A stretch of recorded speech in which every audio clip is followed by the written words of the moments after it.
Hi everyone, Happy New Year. It's nice to be back, and I thought it was about time I went for a walk and took you with me. I have been trying to wait for a day where it hasn't rained endlessly, but I'm afraid I haven't had much luck. So you can see the way the sky is. I don't know how long it's going to hold out, but we've just got a little bit right now. It's not too bad, although there is quite a muddy path ahead of me, so we will see how we go. So I wanted to have a chat and first say thanks very much for all the lovely comments and the emails and the feedback about the first video. It's really nice to realise that, this is a way that people can engage, and this is a way people can hopefully access some information, think about their own context and their own life, and, be reassured, really, I suppose, even more than learn that we're all going through similar things. So today I wanted to talk about mental health. Now, mental health is a massive issue, not something I can cover in a video, but what I wanted to touch on was just a little bit of it, and how mental health in young people with additional support needs can be quite complicated, in that a young person with additional support needs may present differently, and treatment and support can need to be targeted in a different way. So it's fantastic that there is a massive growth of awareness and understanding about mental health, and I just want to make sure that going alongside that is an understanding of how mental health is an issue for those who have additional support needs already. So it could be, for instance, that a young person is going through some mental health difficulties, and that puts them in a category of having additional support needs, you could say. Ooh, a little bit of a hill there. That's my Christmas biscuits wearing off. So it could also be that this is an additional issue, okay? And it could be that some people think that the additional support need is exacerbating the mental health. So it's a stress caused because of the difficulties they might be having because of their additional support needs, or it could be a totally unrelated issue. So there's lots of things to think about. So, look how pretty it is here. Yeah. So I am lucky enough to live just kind of at the bottom of, it's hard to point the other way, the hill over there. So, okay, so if I think about what I'm thinking of as mental health, so that we're on the same length here. So if you look at the World Health Organization, they kind of define mental health as mental well-being. So that, if your mental health is in a good place, then that is able because you were able to function and you were able to exist in the world and deal with the normal stresses of life. So having good mental health doesn't mean you are super duper happy all the time. It means that you experience all the emotions. Oh, pretty running stream. It means that you exist alongside all of the turmoil of life, but we're able to cope to a certain extent. Your resilience is in a place at that time where it's strong enough to cope. So, you are able to feel you have a purpose in life. You're able to get up every day, look after yourself, maybe your family. You feel you've got a purpose and you're able to contribute to society in that way. So your mental well-being is that you recognise that suppose you've got some value in what you're doing, and when difficult things do happen, whether that is loss and you're going through grief, or whether it's illness, and whether you're going through stress, is that you're able to use your own personal resilience and your own toolkit of knowledge to be able to look after yourself and to be able to take advantage of a support network you may have. You know where you can get help and you're willing to go and get help. So you're not necessarily happy all the time, but you are able to deal with what's going on in your life and be able to look for support and get help. And I think that's kind of a really important fact to remember, is that we all struggle, and that's totally normal. And I think we can all go through spells, and this time of year is a big time of year for it. The nights come in and it's dark and the weather's a bit miserable, we don't get out as much as we would like, and we all find things quite challenging. And I suppose as you get older, you kind of build up that understanding and you can build up your own resilience to knowing what's going on. But as a child, that's totally different. And as a child with additional support needs, it's even more totally different. That's not very good English, is it? But you get what I mean. So I think what we have to do is ensure that we take into account a child's needs, so we are able to see and recognise if they're having difficulties and maybe they're not really even aware of it. So if we think about risk factors, when we talk about mental health and mental well-being, there are generally risk factors, and you can look at the circumstances of people and think, are there going to be times and incidences in this person's life where they're more at risk from suffering from poor mental health? And a young person with additional support needs is. Now, if we think in Scotland, that we say 26% is the most recent statistic, 26% of children and young people have an additional support need. And the statistic is that about 13%, 13% of that have mental health difficulties. 13% of young people have additional... That's not making sense, is it? So 26% in total, 50% of those children probably have mental health issues that go alongside their additional support need. So not as mental health being their additional support need, whatever that might be. It might be cerebral palsy, it might be dyslexia, ADHD, whatever the additional support needs, this can be something on top of that. So we're going to have a look at the risk factors. So the risk factor categories, and there are 3 of them, are social and environmental, psychological and biological. So if I go through each of those and see what we mean. Now, these risk factors can apply to anybody in any circumstance. It's not specific to people with additional support needs. So social and environmental is things that are happening in your world. So for example, if I look at it from the perspective of a child and a young person, what is their access to education? What is their access to social activities? Are they suffering any social rejection, any stigma? That stigma could be related to their additional support need. Have they been going through any loss, any trauma? All of that could essentially go into social and environmental. Then you have psychological, which here we can think about different types of abuse, including neglect, life changes. Now, for a child and a young person, that's really important. We generally have changing of schools, starting new nursery. It may include things like moving house. All of these things that can be stressors, and stress within itself would be a psychological risk factor. And then the last risk factor would be biological, and this could be that there are kind of genetic risks that could be inherited, things which cause additional support needs. We could have illnesses, medical needs, things that pop up to do with health, and so essentially that could be a huge amount for young people with additional support needs.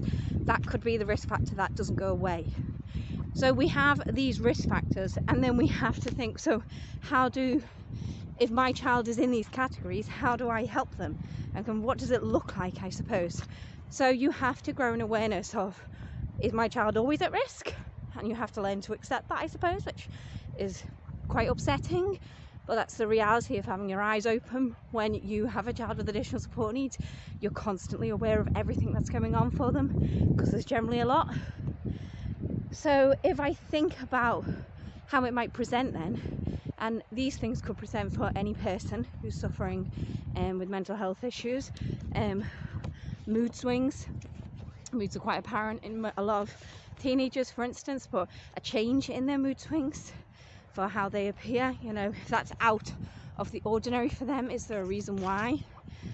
Self-harm, obsessional behaviour, changes in their behaviour, different food patterns, toileting patterns, extreme behaviours, difficulties with sleep, signs of anxiety, all of these things. People's skin is a really good indicator. All of these things can be indicators that someone's struggling, and it doesn't necessarily mean they've got bad mental health or poor mental health, sorry, not great wording. What it means is, maybe that's just a wee signpost to say we need a little bit more nurture right now, or we need a little bit of support, or we need to talk about what's going on because people aren't sure. So it can be quite, that was a little hill. It can be quite difficult to look at that situation and think, okay, is this out of the ordinary? Because maybe it's because your child doesn't sleep very well already, and they already have difficulty with food, for sensory issues, whatever it is. So it doesn't necessarily mean that this is an indicator of having mental health difficulties. These are just areas we can look at for changes.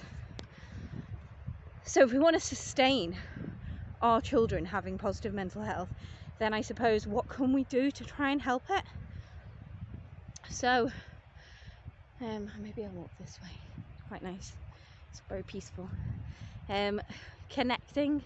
There are, I suppose, they say there are 5 indicators to good well-being. Connection, being active, learning, giving, and taking notice. So those are 5 things which I think, as a carer and a parent, we need to ensure that we provide opportunities and experiences for our young people. And quite often I find that parents and carers of young people with additional support needs go over and above these expectations. They're not just good parenting or good enough parenting, they're exceptionally parenting. But I suppose it's difficult because life can become obsessed by or taken up by the needs of a child. So if your child, for instance, has severe and complex needs, then 24 hours a day you're caring for another person. A lot of these can fall by the wayside because they're not on the top of the priority list, and generally neither is your own mental health. So it's about kind of looking at the big picture and realizing that actually we do need to try and do our best to think about these things. So what do they mean? So connection means social opportunities, family and friends, and forming kind of meaningful relationships. Doesn't mean we need to be friends with hundreds of people. Most of us certainly probably aren't. But most of us might have 1 or 2 people that we know who get us, who connect with us, and who understand our situation, and we feel safe with them, and we feel safe talking to them. And we need to kind of ensure that our children have that same experience.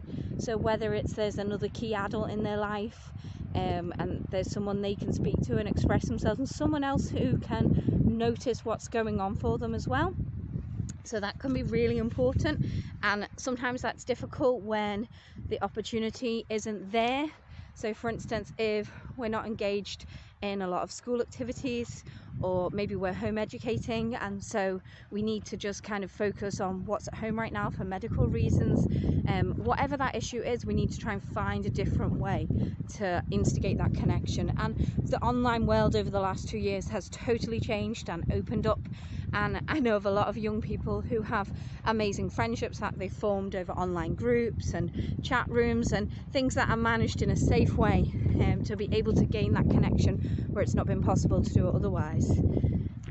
Being active, I'm doing it now. This is what's good for me. Get outside, go for a walk, cycle, play, bounce the ball in the garden, jump on the trampoline, make some cardboard slides, whatever is outside for you. It might be simply sitting outside in the front garden, depending on the needs of your child. It may be connecting to the outside world through a window. It may be trying to do some small amounts of gardening when the weather allows you to, but fresh air and seeing the world. And I think that relates really well to the take notice, the factor which is take notice. And that's all about the little moments. That's about this for me. That's about coming outside and saying, wow, whew, actually, I've got bills to pay. There's been too many phone calls from different places, work's busy and home's busy, but actually, look where I live. Wow, isn't it amazing, the colours in nature? I love this I love the autumnal colours. It's my scarf, I tie in well, but we're at winter and we're coming out of it, but there's still some of the autumnal colours around, and it's really beautiful, and it kind of just makes you appreciate and reevaluate and think about where you are. And kids are amazing at that. If you go for a walk with a young person, or you go outside with a young person, they tend to notice the little things. They'll notice the birds in the sky and the little flowers on the ground, and look at this stone, isn't it cool? And as a child, they tend to have such amazing curiosity and love for life, and all these really gorgeous little things that actually as an adult sometimes we lose touch with. And so taking notice is something that I think we can really try and encourage in our in our children, and hopefully help them have a better frame on life, okay, and help build their positive mental well-being by appreciating the little things. So for instance, just down here you'll notice there's some sheep poo and some deer poo and things, and my my son would totally be all over that because we call it Maltesers. Okay, people watch, don't eat the Maltesers. When he was a toddler, we'd say, don't eat the Maltesers, and he'd be like, there's Maltesers on the hills? There wasn't. Okay, but just a little game. It's just the little things that you notice. So it's great to encourage those things, whether it's bird watching, and whether it's looking at types of buildings, shapes in the sky, looking at clouds. All those little things just kind of bring us back into our childhood state and help us appreciate the little things in the world. And give, which is the fourth factor, is very much the same. It's about making people realize how important it is to smile at other people, having manners, saying please and thank you. I think during the coronavirus pandemic, when it was in its first kind of big wave, as many communities across the country were amazing at kind of doing that, and being really grateful for the support they got, and thanking other people, and sending people notes to say thank you and remember they were thinking about them and listening about them. And we just kind of valued that interaction a lot, and you get a lot from giving. We've just had Christmas, and as most children are, my kids love presents, and we worked a lot on think about giving and what is it about giving. And as a child they felt like it was pretty torturous, but this was the first year that my kids actually were willing to give presents before they asked for presents, and that was big progress for us. Was you had to teach them the value of giving and realizing that they could make something happy. And we had a joke this year about what my daughter could give my parents, and she speaks to them on FaceTime and on a computer or whatever most days, and so she came with this joke that she was going to get her granddad a toothbrush, and granddad would get a toothbrush but Nanny could have a diamond ring. And so we went and we got a toothbrush and we got a little ring, and not a diamond one but a fun ring. And the joy, she was so excited to give those presents when we seen them in the new year. Like, it was just joyful, and it was really lovely. And it didn't cost a fortune, it was just a little thing, but it was build up, and it was excitement, and it was all the joy, and it was just a really lovely moment of giving, and that realizing that how much she as a child could gain from appreciating her grandparents.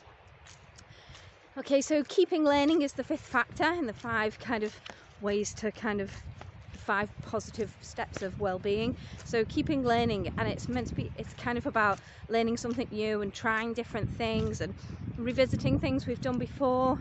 And as an adult and as an individual, sometimes that's good. New Year tends to be a time where a lot of us do this. We maybe revisit the gym membership, or the going out having a wee jog, or doing some exercises, or going to a class, or the new year tends to bring us on. Maybe we're going to join an art club, or we are going to join a walking group, whatever it is. New year tends to push us into trying new things. I'm a learner. I like to go and study and do courses, and that's what I like to do. It engages me, it keeps me interested.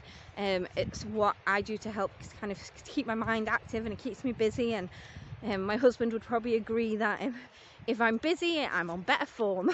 I like to be busy and I like to be challenged. So keeping learning for a child is also amazingly important, because they're a big sponge. So whatever your child's situation is, there's ways to learn. There's things to try and things to experiment, and it can be everything from sensory, from touching different things, to smelling different things and tasting different things and listening to things and going to new places. And it can be really difficult to sometimes get out of routines and to get stuck into doing the same thing, and we think, oh well, maybe my child isn't feeling so great because actually we haven't done a lot lately. And the last 18 months has really made that a reality for a lot of us. We haven't been able to go out and do a lot of stuff. So, how else were you meant to do anything? And also a lot of things you do might cost money, and we all don't have endless pots of money. But we can do a lot of things that are simple. Just going to different places for walks, just from turning our living room into different countries. My sister's amazing at doing this, in that, you know, she'll theme different days, and she did it through lockdown. So they would have a zoo day today, and she found all the books and the toys that were animals, and then they had fashion days and princess days and doctor days, and would just literally go through what was already in the house and set up a room downstairs, set up the kitchen, so that when the kids come in the morning, the table was all set up. Dinosaur day was a great one, I remember, and would theme the crafts and activities just to give them something different to do. And it was all just stuff that was already in the house, you know. Let's use the Play-Doh again today, but today we're going to use it on this theme. And it was just putting a little bit of something different in to just excite you and get you going. And generally that's what learning does. And it can be something as simple as trying out different sorts of paints or smelling different sorts of fruits. You know, it's whatever is appropriate for you, your family and your child.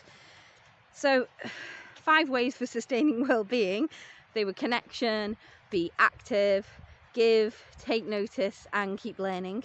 So, you know, they're just something to think about for the context of your child and young person. So when I want to think about, therefore, I suppose, gaining support and gaining treatment, if, you know, you are noticing a lot of challenges for your young person, and that maybe we are noticing that you think, you know, they haven't been sleeping very well at all, and it's been continuous, and, you know, there's toileting issues maybe. You know, we know sometimes that, you know, children might have accidents when they were grown up from that, and brings the concern to us, and we worry about what's going on. And, you know, maybe we just note this and we try to do some of those things we were talking about, but it doesn't get better. And so maybe we have to recognize that there is a bigger issue here. Now, the first thing that I would always say is go and get some support. Go to your GP and talk it through for your own sanity, and to hopefully gain your child some support. And it may be that they just think, okay, the child needs some other engagement from a different service, or maybe they just need a few more ideas and a few support to, you know, intensify the support that is already in place. What we have to remember is that when we're thinking about mental health and a child with additional support needs, is that they're in a vulnerable situation, and a child is only going to be able to accept help and support if they feel prepared and if they feel safe. And so communication in a way that they need to communicate is what's so vitally important. And so services and support services that might exist need to be adapting, and need to adapt and need to be flexible in order to suit the needs of young people with additional support needs. So CBT, for instance, I was in the Pine session yesterday, and the speaker, who was a Thriving Families family support worker, mentioned that, you know, an autistic young person isn't just going to be able to comply with CBT, for instance. So that needs to be adapted to be approachable and suitable for that young person. So there's these needs, you know. A lot of children and young people don't have the vocabulary and the language to maybe be able to express themselves in sit-down counselling, talking counselling, but maybe they can express themselves in their own language through art therapy, play therapy. And so we need to kind of widen our box to think about what is my child's needs and how can that support be met when additional support is needed for their mental health, and what is available and what is suitable. And we have to think out the box, and we have to see what services are there, and, you know, we have to encourage and hope that, I'm just going down as a wee bit rocky here, and hope that people will work with us in making sure that that's appropriate for our child. You know, music therapy can be a fantastic service for children with severe and complex needs. Sensory rooms and sensory touches and sensory ideas can be fantastic as well. So it's about seeing what is appropriate for that child. You know, it's not just as easy as picking up the phone and taking a service that you know already exists, because mental health can be a challenge to address in children with additional support needs, because you have to adapt it. And that's what I suppose I want people to understand, and that's what I hope this video raises awareness of, is that, you know, it doesn't matter who you are, anybody, rich, poor, old, young, additional support needs, no additional support needs, we all can suffer with mental health challenges, and most of us will use the support network around us to cope, but some of us at times will need help and support, whether, you know, that's therapeutic whether it's medical, whatever the intervention needs to be, we need to find the service that's right for us. And when you're dealing with children with additional support needs, that needs to be even more specific and even more thought about, and you need to be able to have that hope that that service is going to be there for your child. So watch out. I suppose it's just about us raising awareness. And I think there's a lot for said if you look after yourself well, if you keep your mental health in a good place, then hopefully that will influence your children and young people that you're caring for. So prioritize your own mental health, because with that you can therefore give the best care available to your young person, which will mean you're providing the kind of best situation for them and the best experiences and opportunities, which is going to give them a positive experience of life and give them the resilience that they need to cope with those periods of times when life isn't perfect, because nobody's life is perfect.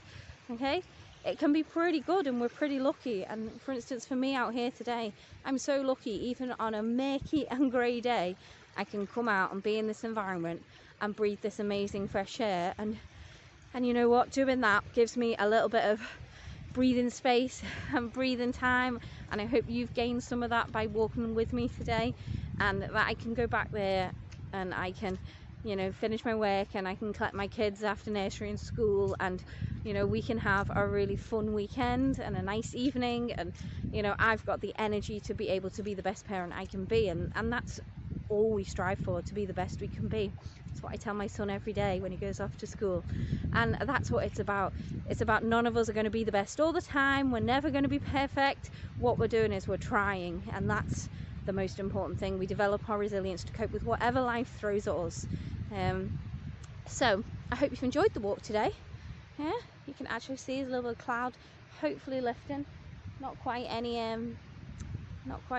blue sky, and there's still a little bit of snow up on that hill there, but we can't quite see it. But have a lovely weekend, have a lovely day, happy new year again, and I will be back soon hopefully.